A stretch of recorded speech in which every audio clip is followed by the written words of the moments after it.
If you're looking for more horror outside of the mainstream, look no further than Unsung Horrors, a podcast about underseen horror movies. I'm Lance. And I'm Erica. Every other week, we'll cover a horror movie with fewer than 1,000 views on Letterboxd. We'll even give you double feature recommendations to pair with the movies we discuss. From gothic to shot on video, from slashers to comedies, from giallo to J-horror, we'll cover all the subgenres. So join us as we unearth these hidden gems of horror. Follow us on Instagram, Twitter, and Facebook, all at Unsung Horrors, available wherever you listen to podcasts. And part of the Someone's Favorite Productions podcast network.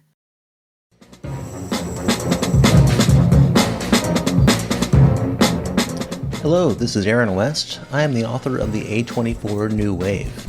In this book, I look at A24's output and I make the argument that we are in a new wave movement right now. A24 plays a major role. This book has a supplemental podcast where each episode is a brief conversation about an A24 related topic, whether an actor, director, or even a genre. As I continue research for the book and conduct interviews, I expect to record podcast episodes with people involved with the company. You can find the podcast at cinejourneys.com or wherever you find podcasts, and we are proud to be members of the Someone's Favorite Productions podcast network.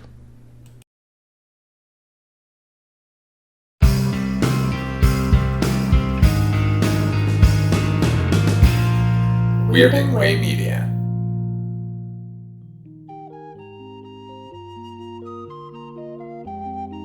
Night, Mr. Walters. You see that guy over there? No, he's an actor. The guy on the phone? He's a prize fighter. Me? I'm a cab driver. I'm the only cab driver in this place. Good evening and welcome to Night, Mr. Walters, a taxi podcast. I'm HP, your co-host, and with me, as always, is my co-host, Father Malone. Father Malone, how are you this evening? I'm well. Thank you for having me, you foreign dog. We're talking Taxi Season 3, Episode 8, Latka's Cookies, written by Glenn Charles and Les Charles, the Charles Boys, the pride of Henderson, Nevada. That's right. And directed by the man, James Burrows. Reminder? New York's own. Is he from New York originally? Okay. His father was a stage director. Oh, you've made reference to that in the past. You're right. Reminder, we're doing these shows in broadcast order and not in order of filming. So we can tell by the title that this is going to be another Latka-centric episode, Father Malone. Happy days. Well, Who's you can excited? tell by the way I use my walk. I'm a woman's man. No time to talk. Yes, obviously a Latka episode, but then we're kind of owed one considering his distinct lack of participation this season. Indeed. And I'm thrilled. This is a good one. So we open in the garage as Latka. Why did I say Latka? We open in the garage as Latka. Latka. We open in the garage, Father Malone, as Latka furtively tiptoes in while Elaine, Alex, and Bobby play cards at their customary spot at the poker table. Louie tiptoes behind Latka, shouts his name, having caught Latka arriving 8 minutes late. But ultimately, in a rare show of compassion, Louie lets him off the hook because he's not usually late, which I thought was odd. Louie never usually misses an opportunity to be cruel. Can I just say that when once confronted, Latka does something very smart where he says, "Oh, what time is it?" And then he taps his watch like his watch is slow, as if he's not late, or he assumes he's on time. This was, again, a throwback to the days before we were all connected by cell phones and smart watches. So you could make the argument, oh, my watch is slow or it stopped. Because nobody winds their watches anymore. Everybody's got Apple watches or some sort of smartwatch. They're all connected via nuclear time, right? So you couldn't get away with that nowadays. It's what got Bill and Ted in trouble. That's right. Don't forget to wind your watch. Exactly. Good call. Elaine is concerned and she asks Latka if everything is okay. Latka says he was late because he was dancing around his apartment with joy, Father Malone. When I wrote this down, when an unusually tanned Alex asks why, I put it to you, Father Malone, what do you think was going on? Maybe he just looked very tanned to me. Did he not to you? What year is this? I guess 1981, this right? would 81. Yeah, 81. So is this around the time of King of the Gypsies It could very well be because with it was Eric after. Roberts? Yes, it could have. It was after Ordinary People. We talked about that already, so maybe that was it. Although it's not as if Alex has not been around for these episodes. Maybe they were heavy on the makeup this time. I don't know, but he looked very tan. Maybe he spent the week at the beach. It could be You know, going to they do live in Rockaway Beach. California. He could just. I'm talking about Oh, you Judd mean Hirsch here. talk about the actual actor? Yeah, Yeah, yeah. that could be. That could be. Anyway, Alex asks Latka why he was so thrilled to be dancing around his apartment. Latka says his beloved grandmother has died, and he's happy because she left him something very valuable in her will. And what did she leave him in his will, Father Malone? Cocaine for everybody. Well, no, don't. We're not going to. Oh, never mind. Never mind. Hold on. We're going to bury the lead here. She left him a recipe.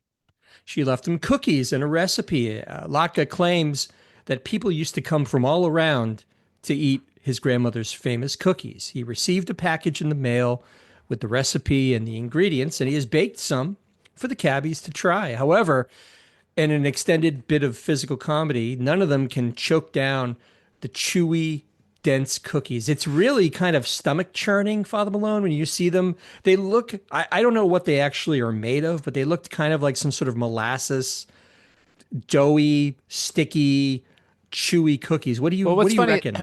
Okay, look, they're claiming that these are oatmeal raisin cookies, but they look like moon pies. They look like pressed formed cookies, like the kind you would get in a gas station in a cellophane wrapper, maybe with a cream in between these two halves of the cookie, right? But when they bite into them, it's like they're biting into a piece of chaw. You know, it's like it's like they're all round the campfire all of a sudden because the chewing begins and it never stops. It never ever stops, and I'm not sure how much of it is the actors selling the chewiness and how much is actually they're chewy, because there's a few moments where it looks really convincing.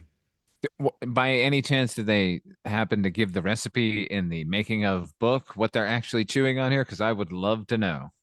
No, unfortunately, the Lovey's book, there's no mention, but I'd love to know, because it just looks so disgusting the way they're chewing and chewing and chewing. None of them are having any fun or enjoyment out of this. They're just chewing in an effort to appease Latka, basically. It's not getting any smaller.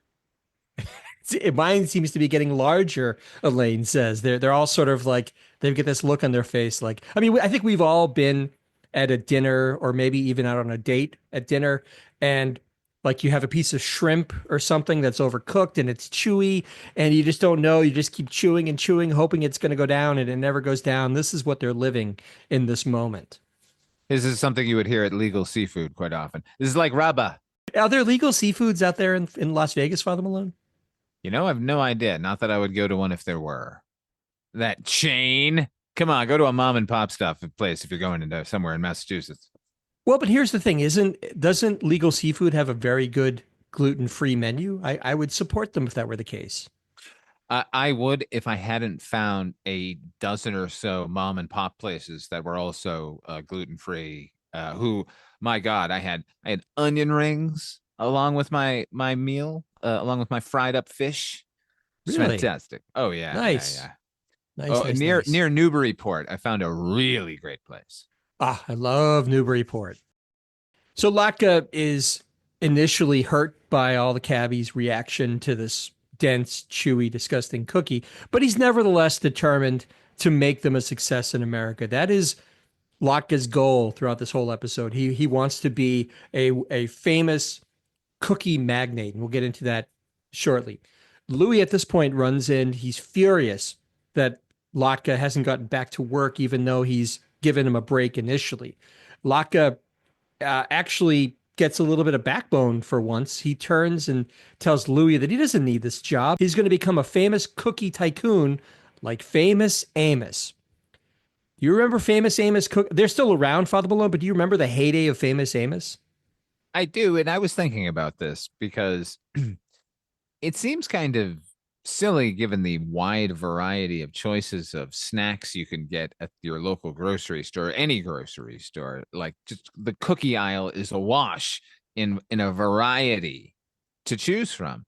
But there was a time where it was basically just stale, crumbly, dry cookies. Like the idea of getting a chewy, moist cookie was only available to you if you were going to a bakery. So suddenly when these boutique cookie places started showing up and started selling in grocery stores where it was like this dedicated, you're getting like maybe 10 cookies per package, but they were all so delicious and soft and fantastic.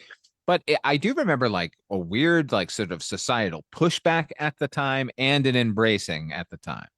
It's kind of genius that they have an actual, like a real world cookie tycoon on this show, because it would have been very easy for them to invent a fake cookie like Dandy Andy's famous oatmeal raisin cookies. But this is, although I didn't eat them at the time, I don't remember seeing them in the stores when I was a kid.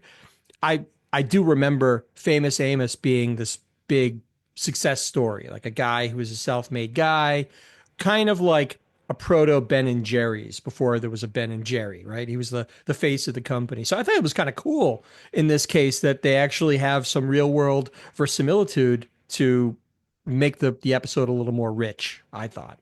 For the fictional version of Famous Amos, check out the movie The Stuff. Larry Cohen's film The Stuff, where Garrett Morris shows up as a Famous Amos clone in that, like fighting against the stuff at the end. One snack corporation versus another. Does he resemble Famous Amos with the hat and everything? Yes. Nice. He's wearing the Hawaiian shirt. He is wearing the Panama hat. I've never seen that, but that makes me want to check it out just to see Garrett Morris. I think he's awesome. Louie and Latka get into this argument, and it reaches a fever pitch to the point where they're shouting over each other. Whether there's this argument about whether Latka has quit or he's been fired by Louie, and it's very much an over the top kind of comedic argument they're having. And Latka even does the Looney Tunes thing where he kind of sidles over to Louie after Louie thinks the argument's over, and he does the reverse psychology thing where he says, "I'm fired," and Louis says, "No, you quit." So I mean, it's very over the top. I think it's kind of silly for this episode, but I thought that was subtle and funny actually at the very end there. I love that Latka has some, like I said, has some backbone, and he's actually talking back to Louis, because you never ever see that. He's always taking a beating from Louis at every turn. So I like that. Latka finally storms out of the garage as we fade into a B-roll shot. It's a still shot of a cab parked on the street while bike riders ride by. Now, the reason I mention it, it's a very unremarkable shot, except for one thing, Father Malone, I wanted to mention to you. The road appears to be half cobblestone with asphalt kind of like swirling. It almost looks like when you see like the water on the beach roll up and kind of like wash over the sand in this irregular pattern. That's what it looks like. A wave of asphalt has kind of half covered this cobblestone. Was there a time when only part of the streets were cobblestone, like in this manner?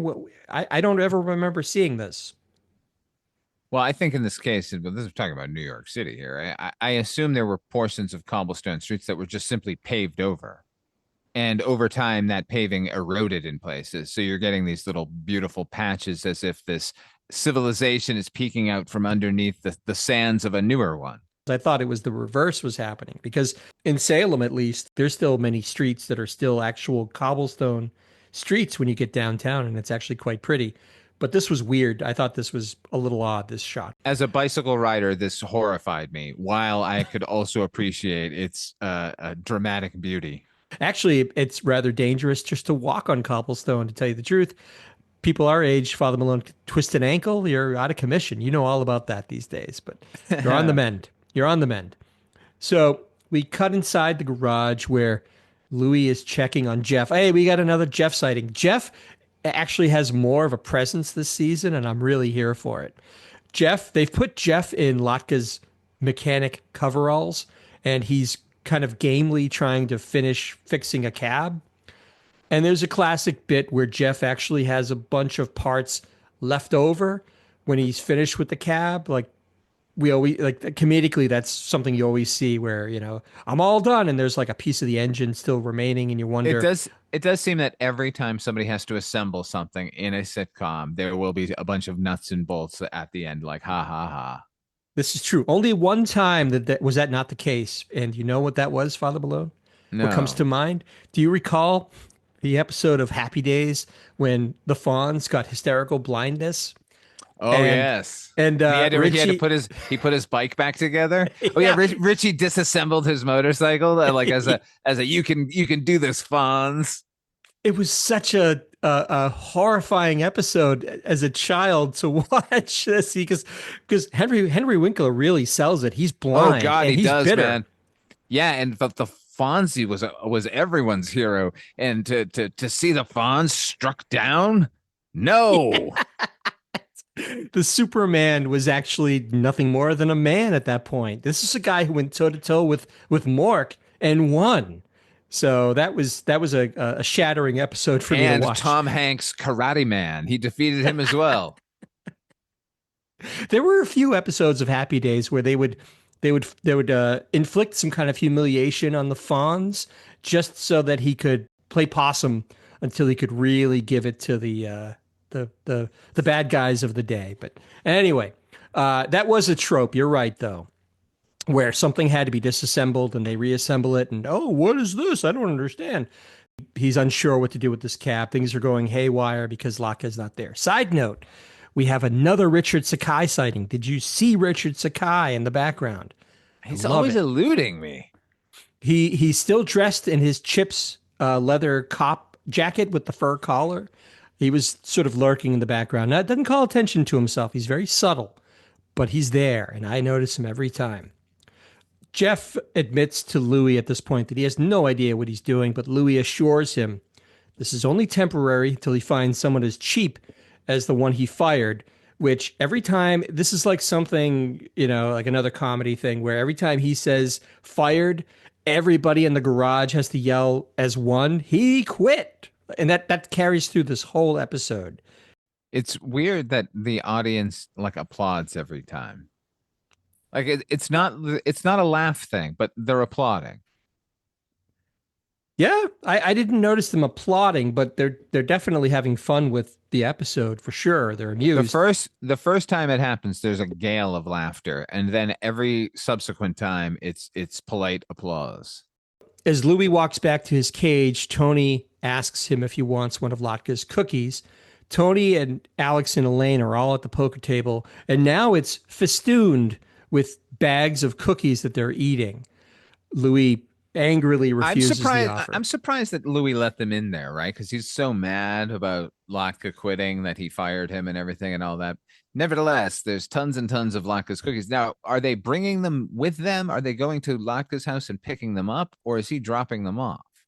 Well, it sounds like they're in the stores now because, well, first of all, we'll see later in the episode, Latka is actually feverishly baking because he says he has all these orders that he has to fill. I think these things are like, it's like you describe, like sometimes you go to the gas station or a convenience store, and in addition to the usual Nabisco products, let's say, they might have somebody who's a local baker have a little basket of whoopie pies or something like that.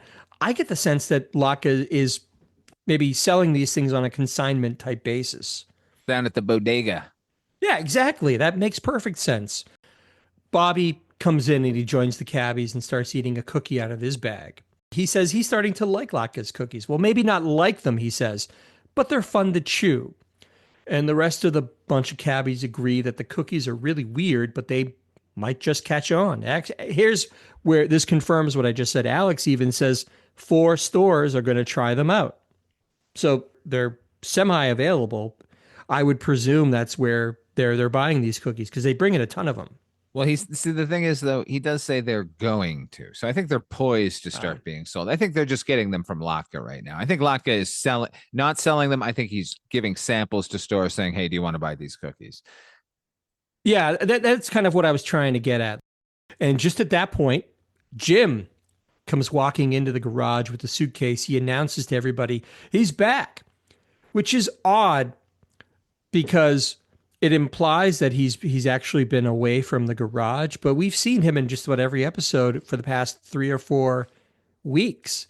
I would have expected that if he was off making a movie or something, but he wasn't. I don't know. I guess it's just another chapter in the life of Reverend Jim, but I thought that was a little interesting. Well, it's funnier than just, hey guys, what's going on here? You know, the fact that he was on vacation for a week in Omaha, Nebraska. True, and he was trying to go to Washington D.C. I think he says, but Right, he but he used ended the up wrong. in Omaha. Yeah, Yeah, he must have used the wrong thumb. Right. Must have used the wrong thumb. So he comes in. It's worth noting, Father Malone, that when Reverend Jim walks in, he gets an enormous round of applause. He hasn't even done anything. He just says, "I'm back, everybody." Chris Lloyd is the best. Everybody recognizes this. I was so delighted with the feedback of him just walking in. He's like the Reverend Jim character of Taxi. Jim comes in, commiserates with the other cabbies, and then Louie starts giving out the cab assignments. All the cabbies leave. They've all taken their cookie bags, except for Tony, who has left his on the table when he went to start his shift. Jim sits at the table and starts kind of poking at the bag while he's waiting for his cab assignment. Jim asks Louie about the cookies, and Louie replies that they were baked by a guy he fired, which prompts another chorus of "he quit." Jim opens the bag, takes a big smell, and this might be my favorite part of the whole episode right here. This moment is my most memorable moment of seeing Taxi when I was a child. This moment of Reverend Jim breaking the cookie open and then analyzing it by its parts is what I think of when someone says Taxi to me. It's up there. I'm not going to say it supplants What Does a Yellow Light Mean, but if you're going to compile a list of Jim's best moments, this is for sure top 3. This right here. So he takes a smell and he says that with surprise, he says that these pack a nice little surprise inside. Louie gets curious and he asks what Jim's talking about. And Jim says he's detecting an ingredient here that's more powerful than oatmeal. Louie gets even more intrigued and he asks what's in them. And then Jim proceeds to do what you just said. It's a complete forensic comedy bit. He takes a little bit of cookie in his fingers. He crumples it up next to his ear. He's performing all these little diagnostic tests and analysis on these cookies. He's sniffing it, and he finally declares that there's coca leaves in the cookies. And Louie is shocked. He says, "That's the stuff they make cocaine out of."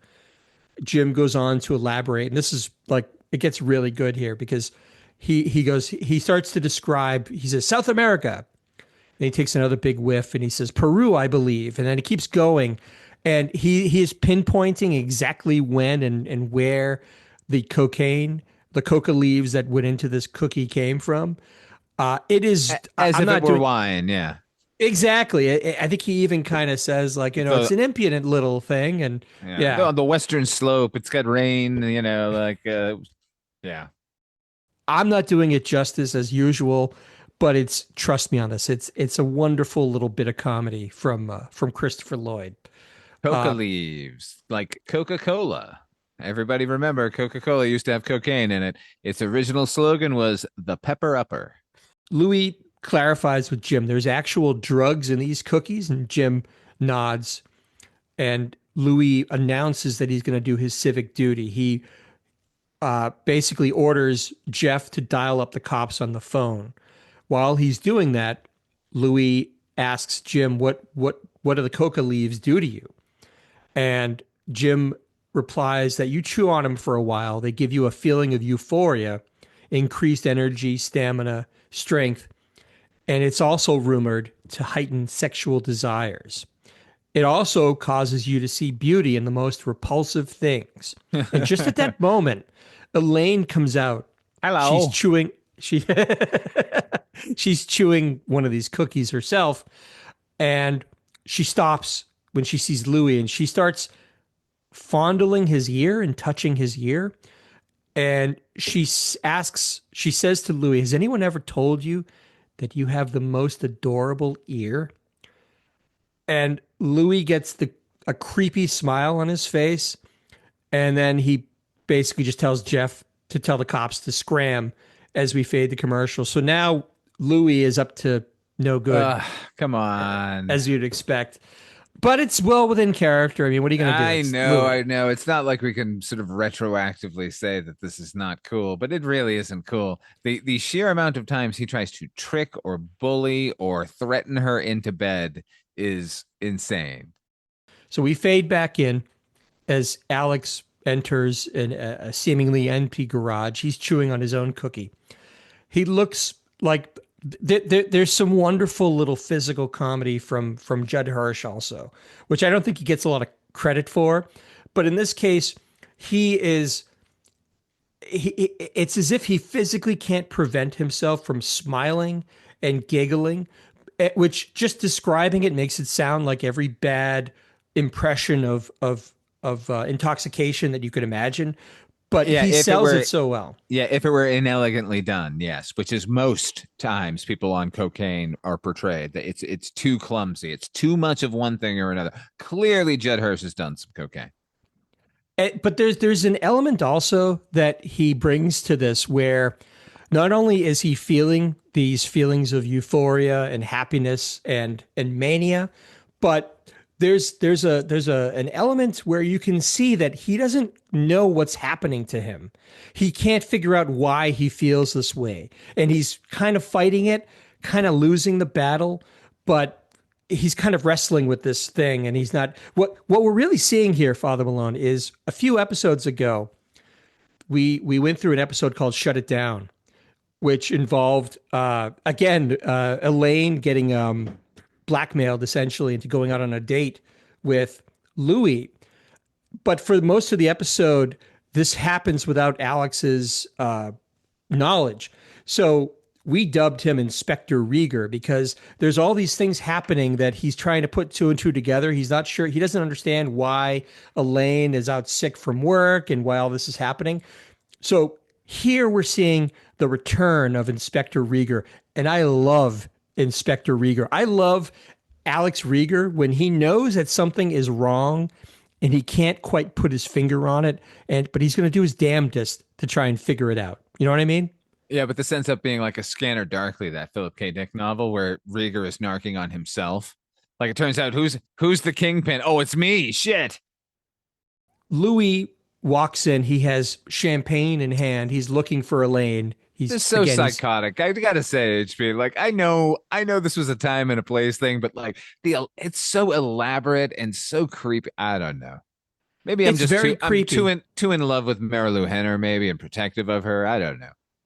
I don't disagree with you here, but the thing is, with that episode, also and other ones where Louie is involved doing something reprehensible. We've talked about this and we struggled with this, but in the end, we agreed that we can't let our modern interpretation of the episode get in the way of how we're going to grade it or how we're going to appreciate it now. Yes, this is all kinds of creepy, the way that Louie is yet again trying to coax or coerce Elaine into something romantic. And I'm putting it very, gently there. But at the same time, I mean, this is the character of Louie. This was 1981. There's no getting around that. I know, but ordinarily, it's just like, hey, do this thing. No, I'm not doing this thing. You're a creep. All right, ahead. Here, it's like she's already drugged, and he's like, have some champagne. Which, by the way, wouldn't do anything. That would only even her out. So he's actually doing the wrong thing while trying to do the more wrong thing. Alex asks Louie what he's got there, and Louie gets very furtive and he says nothing. And he rushes into his cage. Again, Alex is fighting this battle within himself to stop smiling, but he can't help it. And oh, you're right. You know what? This is great watching Detective Rieger here. Like looking around, like putting it together piece by piece. Like, wait a minute, he mentioned this and this, and it could be this and that.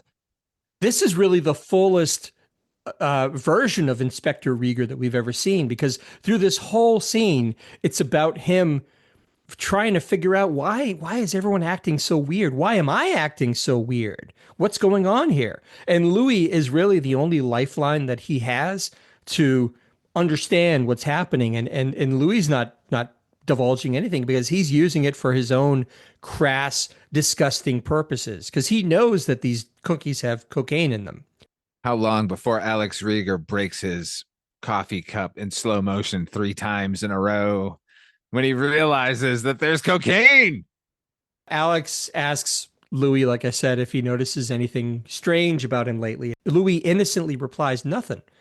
Alex is describing what happened to him last night. He says he's been happy lately and he has all this energy. He said he couldn't fall asleep last night, so he wrote an opera just for fun.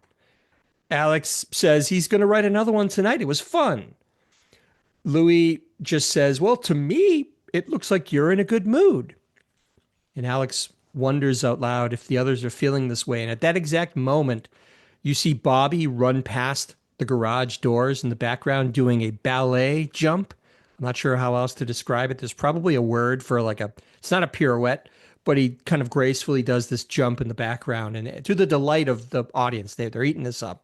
It's great. I remember laughing like a fucking lunatic when I was a little kid at all of the behavior here. All of the coke behavior to child like me was hilarious. Bobby then runs the opposite way with another leap. Alex, confused, he asks. But as he leaps past, he goes, "How you doing, guys?" Like it's normal. Yeah. He just, hey, how's it going?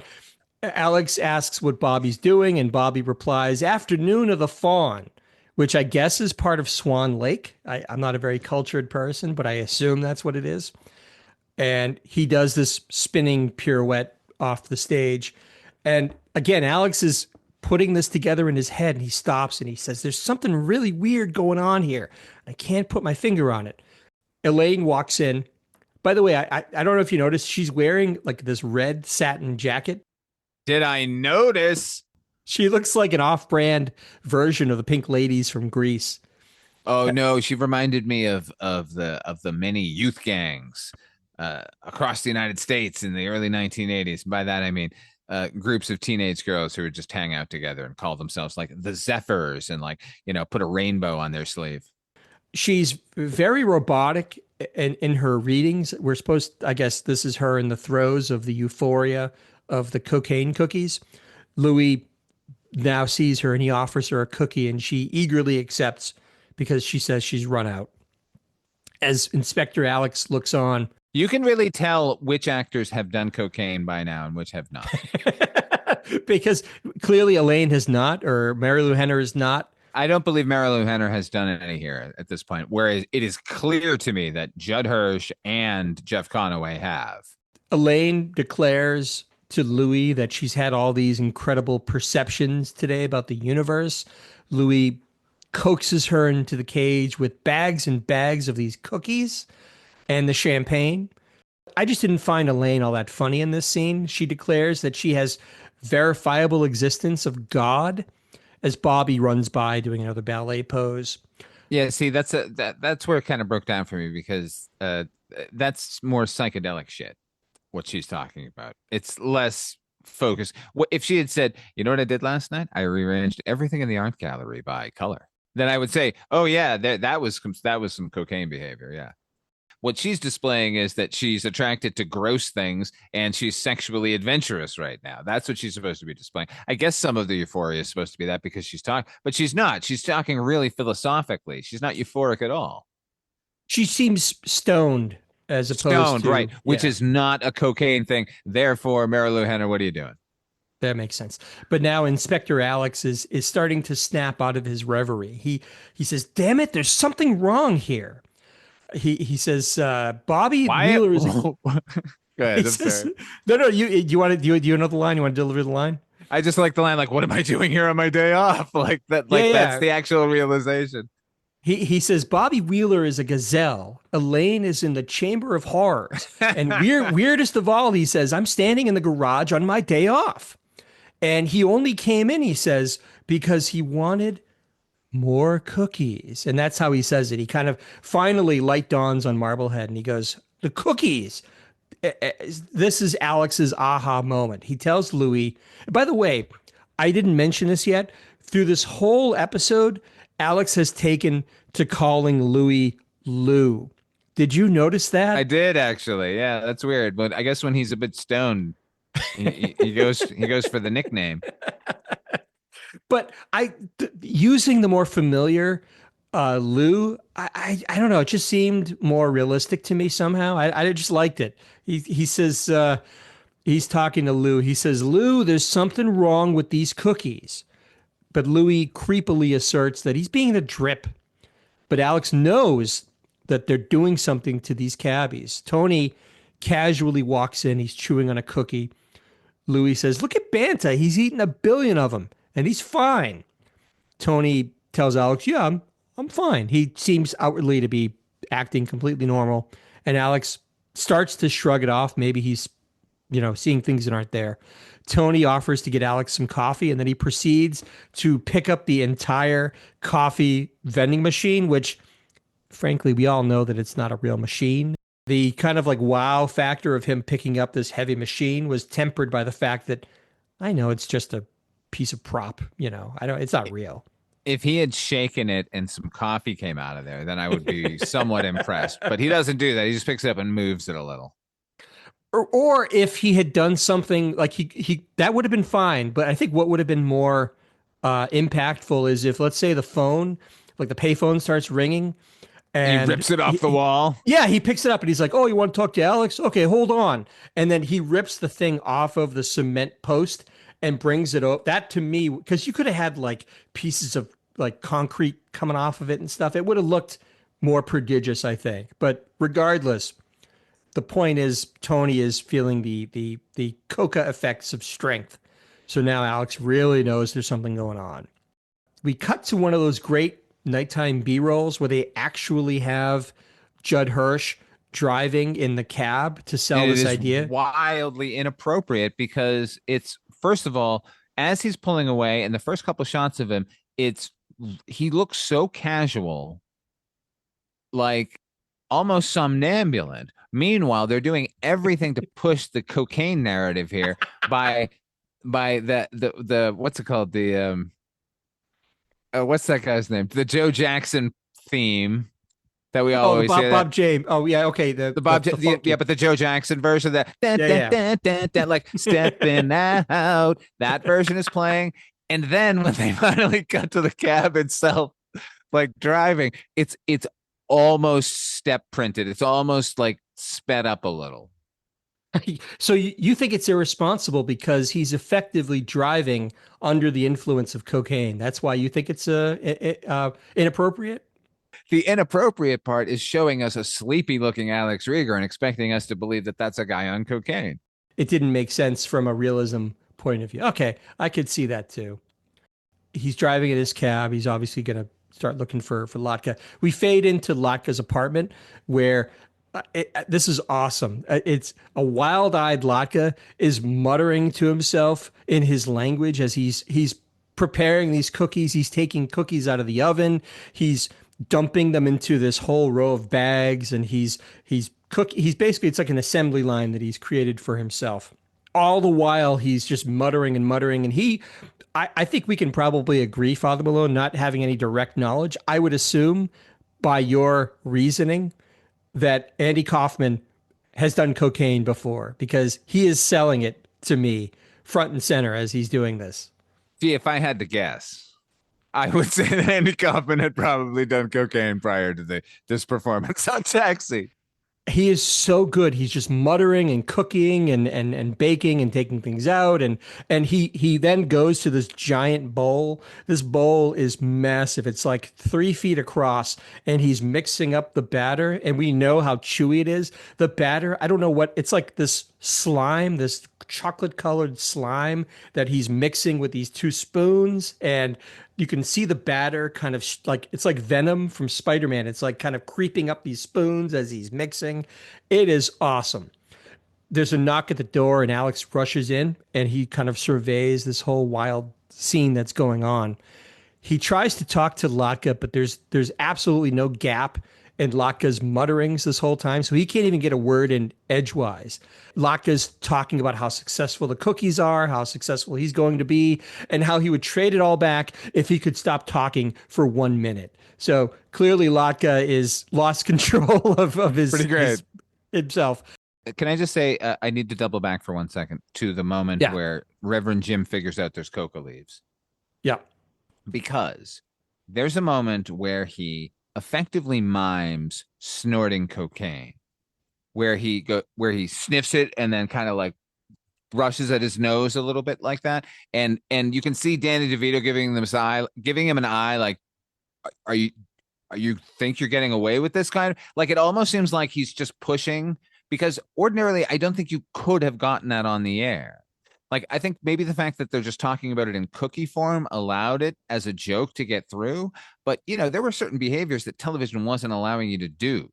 So it's funny you say that, Father Malone, because in the Lovey's book, Ed Weinberger, that we've obviously talked about in relation to the show, he was apparently very adamant about going as far as he could with the cocaine cookie routine as he could. This is something that is Christopher Lloyd is quoted specifically in this book, saying that he told the censors that this was vital to the joke. The fact that you could push it, to your point, making Reverend Jim effectively snorting a cookie as if it was a line of cocaine.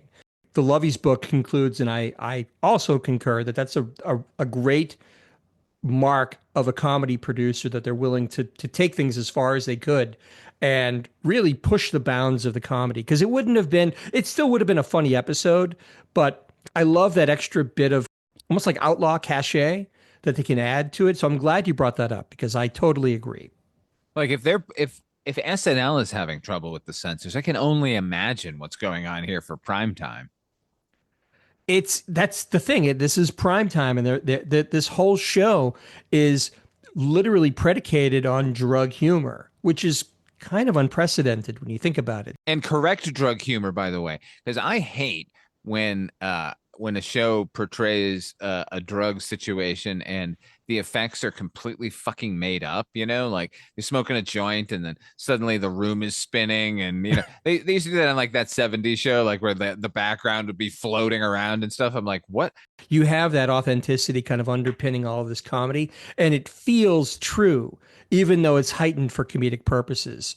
It still feels authentic to what was happening in drug culture at that point. Alex finally breaks in and he tells Latka there's a drug in the cookies. People who have seen Man on the Moon, the Jim Carrey, Andy Kaufman biopic, there's a whole montage of recreations of Taxi, and they recreated this very moment where he tells him there's a drug in the cookies, and Latka goes, no, and he licks the battery, goes, no. And it's this funny moment because it's almost like Latka is mocking Alex, because like no shit, there's drugs in this cookie. Like, what do you think? We know from his reaction that that's not the case, but there's still a little bit of an element of that, Father Malone, and I like that. Yeah, there's always a danger to Latka these days, right? There's always an underpinning of darkness, and I don't know when it crept in, but I'm glad it's there now. It is, and it almost feels like, I have nothing to base this on, but it almost feels like they're letting a little bit of Andy Kaufman into the character. So he's not, like, there are moments where Latka will literally talk about like how he's this cute, adorable character, like he's commenting on himself from outside of the character. But I kind of feel like that's Andy Kaufman in a way trying to push what that character can do, and the darkness is wonderful when it happens, and we see that a lot more now. Can I just say that since now I haven't rewatched Taxi since, it's been 30 years effectively, right? So my recollection of this episode is just from what I remember as a kid and this moment, but only because I've seen Man on the Moon half a dozen times. So my thoughts when it comes to this scene are Jim Carrey performing this moment. So to see Andy Kaufman do it again reminded me how much fucking funnier Andy Kaufman is. Yeah, unquestionably. I mean, that montage in Man on the Moon is good on a purely mechanical level. the fact that they were able to marshal all of those actors back to do these recreations, but it doesn't add anything specifically to the movie, and it only serves to remind you, like you said, how much better the original scenes were and how much better Andy Kaufman was at this.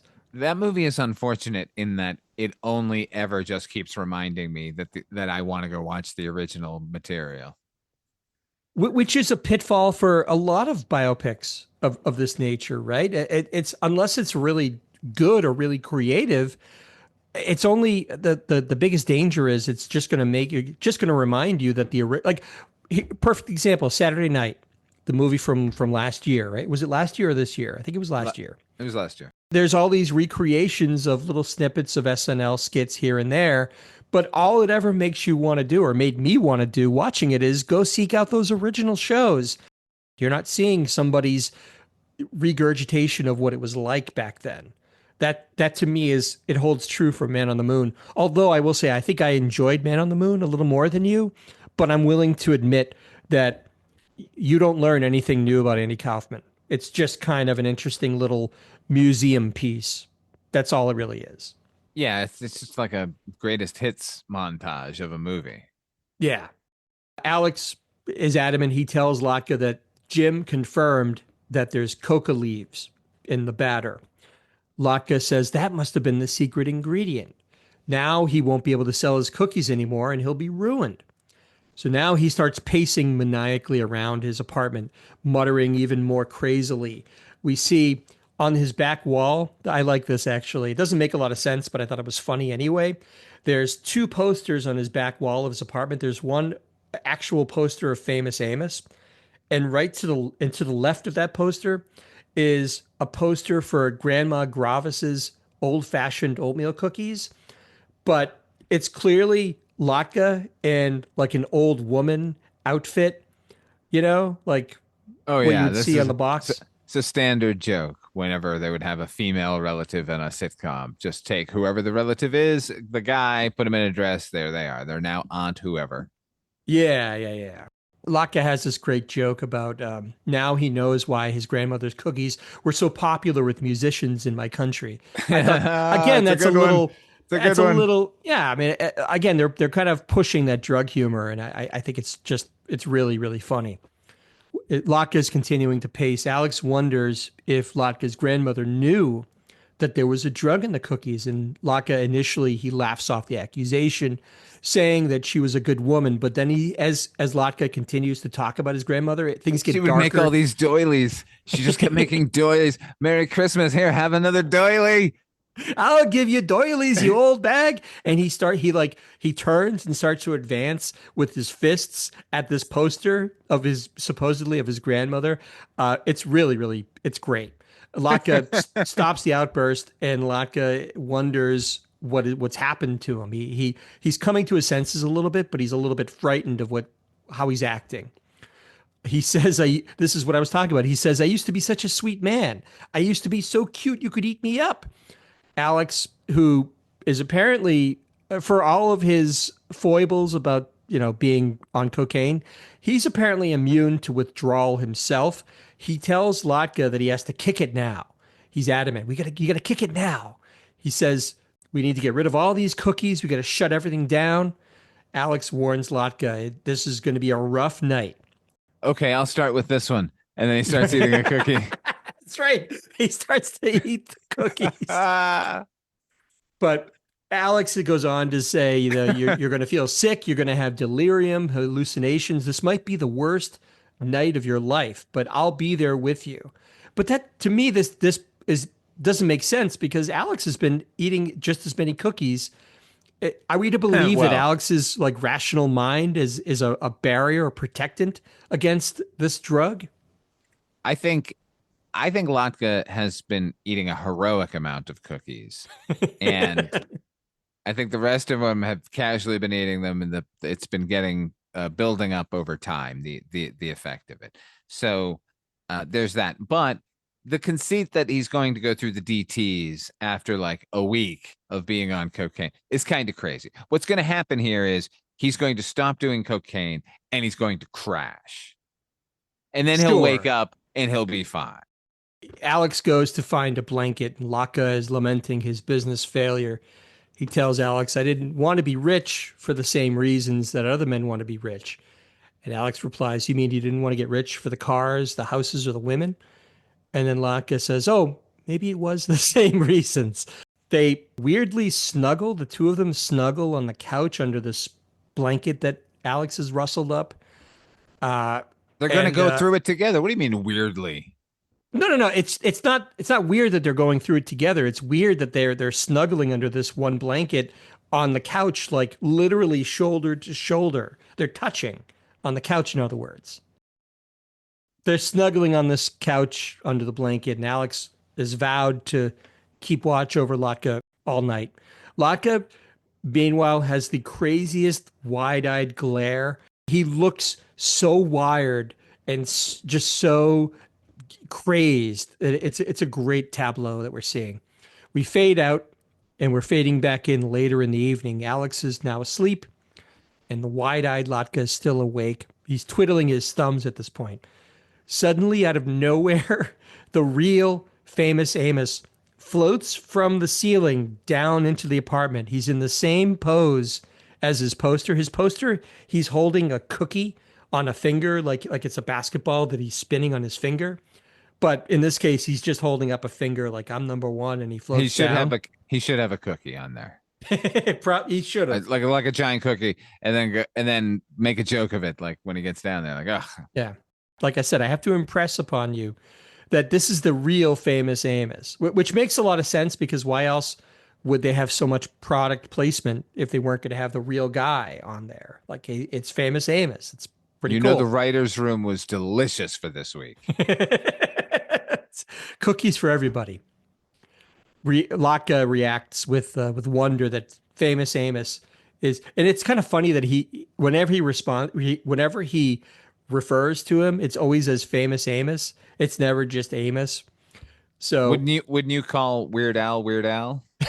But I guess so. I guess you say right. Weird Al. I mean, it reminds me of Paul Rudd in the Avengers movie. Like, here's your shield, Captain America. Wouldn't you call him Captain America every time?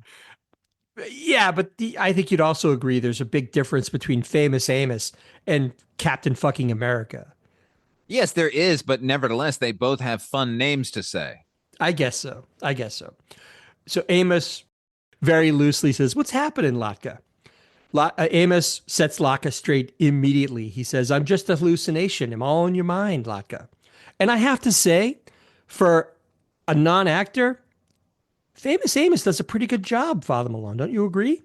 I do, actually. I wonder if maybe they made a mistake in casting Garrett Morris as him in The Stuff. And maybe they should have just let Famous Amos play that role. He's really good. Amos offers some sympathy for what happened with Latka's cookies. And he goes on to say, Amos wants to say, he says this to Latka. He says, I want to say, Latka, that fame, fortune, success, all that stuff is overrated.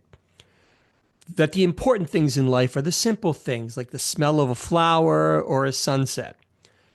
And this is the moment, Father Malone, where you kind of figure there's a crossroads to this episode. Like, they could go the saccharine route, and they could have done that and said, like, look, man, it's cool.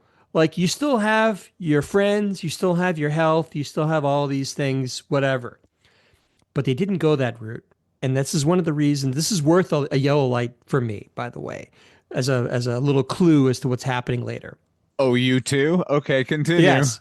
So he says, I'd love to tell you that the best things in life are these simple things. But then Famous Amos says, but I can't tell you any of that stuff because it's a crock.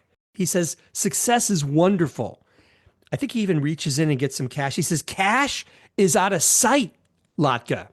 Do whatever you can to be successful. In fact, overnight success is even better, Latka. This is the advice that he's giving Latka. I love this. He further encourages Latka, try something else. Try cupcakes, try aluminum siding, anything to be successful. And at that point, he slaps Latka 5 and he disappears back the way he came. He vanishes out of sight. Famous Amos is gone. Famous Amos Gordon Gekko to the 80s long before Wall Street.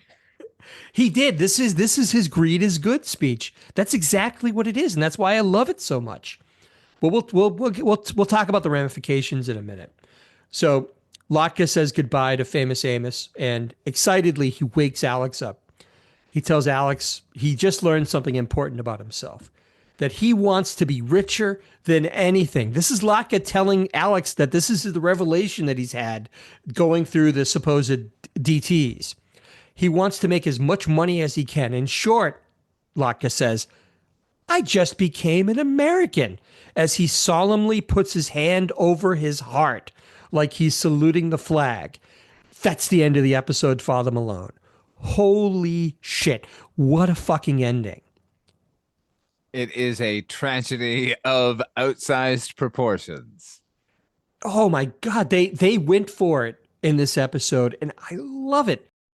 That's the end of the episode. We're going to talk about yellow lights now. What does a yellow light mean? Reminder, we score on a range of 1 to 5 yellow lights. 1 is the worst Taxi episode, and 5 is the best Taxi episode. Father Malone, as is our custom, we throw it to you first. What do you give Latka's Cookies? This episode can't be perfect. It almost is 4 yellow lights. Why is it not perfect? Let me ask. Because some of the behaviors prior to this are not as funny or as well observed as things we get later in the episode. There are some stumbly, this is supposed to be funny, we've inserted a joke here, but it doesn't fire. And I know that there are episodes that will begin, middle, and end with everything working, and I'm reserving 5 yellow lights for those situations. This is as close. If we had a half system, this would be 4.5. If we had a 3/4 system, 4 3/4. This is not perfect, but it's as close as you can get. And I hear you. And while I don't disagree with most of what you're saying, I gave this 5 yellow lights. Not only is this a Latka-centered episode, which to me is cause for excitement, but it's one of his very best. All of the cabbies, in addition, get a little feature, including Louie, although Louie's is a little bit on the creepo side, we agree. It's a little problematic. It's a lot problematic. But Inspector Alex is the best. That's worth a yellow light alone. The scene where he's kind of, working through the fog in his mind. It's like Memento. He's trying to figure out who the killer is, right? He's trying to figure out what's going on with everybody. I love the mystery of that. I love the fact that instead of going for the saccharine ending, they end up making Latka a diehard capitalist at the end of this. 5 yellow lights from me. Yeah, that cynical ending makes me want to give it a yellow light. Another one, but I'm giving it, you know what? No, it's 4. I'm sticking with 4. Sticking with 4. That's totally fine. 4 is great. 4 yellow lights from Father Malone, 5 yellow lights from myself. That's going to do it for this episode of Night, Mr. Walters.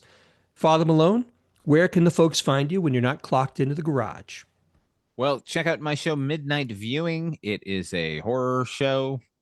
I guess every Monday there's a weekly roundup. That's me reviewing whatever the latest streaming and or movies in theaters, and every Friday that's a rotating show where we're either looking at Tales from the Dark Side or some anthology movie, or pretty consistently now HP here and myself are looking at John Fusco's work. John Fusco is a screenwriter, and we're engaged in Fusco Fest, where we're looking at his entire filmography. And so far we've got Young Guns 2, and Crossroads, and Loch Ness, and The Babe, and on we go. We can see Viggo Mortensen on the horizon. Very exciting.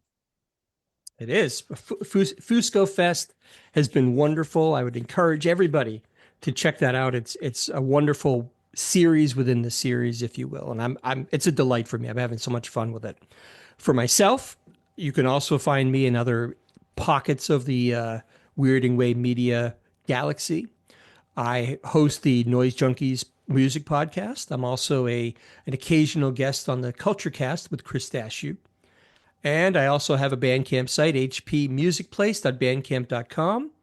So that's going to do it. Thank you so much for listening, everybody. Please feel free to subscribe to this podcast, write a review, rate us. We'd love to hear from you. And speaking of which, You can email me if you want to reach out to hpmusicplace@gmail.com. If you loved the episode, if you hated the episode, if you felt indifferent, if you want to tell me what the weather is in your side of the world, please drop me a line. So again, for myself and for Father Malone, thanks again, and we'll see you all next time.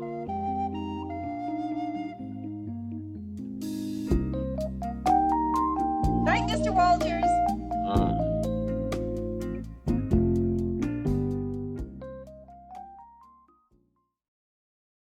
Hello, my name is Kevin Tudor, and I'm one of the 3 hosts of Almost Major, a film podcast dissecting many major indie studios and the films they release. Every week, myself, Charlie Nash, and Bryden Doyle discuss overlooked, forgotten, or bona fide classic indie films via studio-specific miniseries. We've previously covered numerous films from Artisan Entertainment, Lionsgate Films, and New Line Cinema. Titles including The Blair Witch Project, American Psycho, Dogville, But I'm a Cheerleader, Saw, Requiem for a Dream, and Ringmaster, you know, the Jerry Springer film. Anyways, we have a fun time every week and we hope you will join us. Subscribe to Almost Major wherever you get your podcasts. Now proudly a part of the Someone's Favorite Productions podcast network.